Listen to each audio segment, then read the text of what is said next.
با یک زندگی مستقلانه گسیل میکند.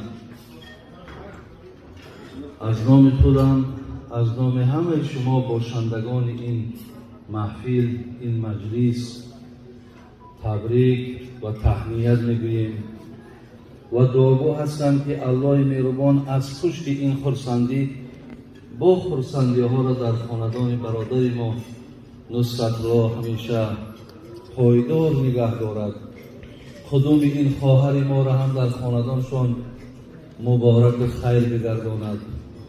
برادر ما مظفرم که خیش و تباری با برادر ما نصرت الله کردند.